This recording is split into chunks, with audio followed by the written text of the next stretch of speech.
US जहाज पर हमले पर ट्रंप ने क्या कहा है वो आपको बता दें। अमेरिकी जहाज पर हमला नहीं हुआ, ये ट्रंप कह रहे हैं। कोरियाई जहाज को बनाया गया है निशाना, किसी जहाज को नुकसान नहीं हुआ है।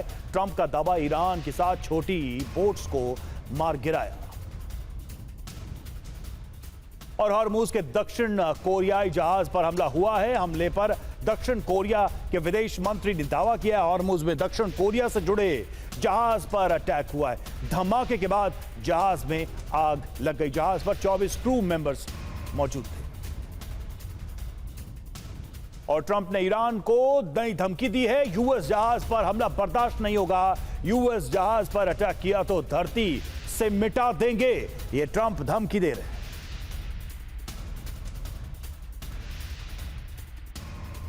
और देखिए, आईआरजीसी ने यूएस के दावों को खारिज किया है। हॉर्मुज से कोई जहाज नहीं गुजरा, ये ईरान कह रहा है। हॉर्मुज से कमर्शियल जहाज या तेल टैंकर नहीं गुजरे हैं। यूएस ने 2 कमर्शियल जहाज गुजरने का दावा किया था।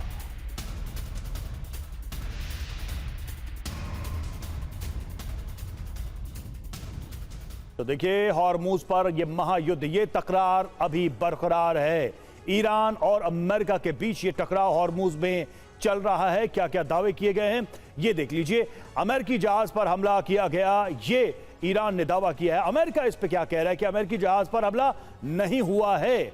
और ईरान ये कह रहा है कि 2 मिसाइलों से अटैक किया हमने। अमेरिका कह रहा है कि जो अटैक हुआ वो दक्षिण कोरियाई जहाज पर किया गया, उस पर यह हमला किया गया, वो अमेरिका का जहाज नहीं था।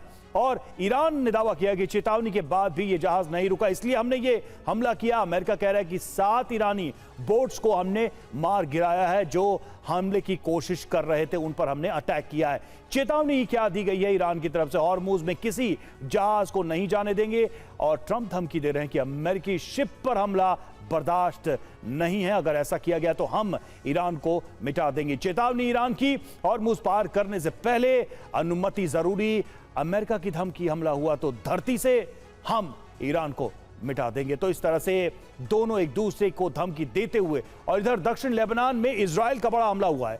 मिसाइल से इमारत को धराशायी किया। इमारत में मौजूद है हिजबुल्लाह के लड़ाके, ये दावा इजराइल की तरफ से किया गया और इसी वजह से इस इमारत को निशाना बनाया गया।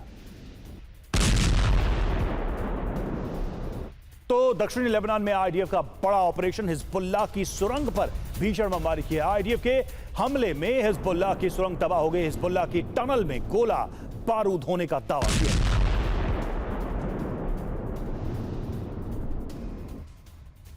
और 2 दिनों में 10 हिजबुल्लाह लड़ाके मारे गए। कई हथियार, डिपो और सैन्य ढांचे भी नष्ट हुए हैं। तो लगातार हिजबुल्लाह पर अटैक इजराइल की तरफ से, और कहा जा रहा है कि 2 दिनों में 10 हिजबुल्लाह लड़ाकों को मार गिराया गया। कई हथियार डिपो और सैन्य ठिकाने भी नष्ट हुए। और हिजबुल्लाह का आईडीएफ पर पलटवार, ड्रोन से आईडीएफ की गाड़ी पर हमला किया गया। हमले में पूरी तरह से तबाह हो गई गाड़ी।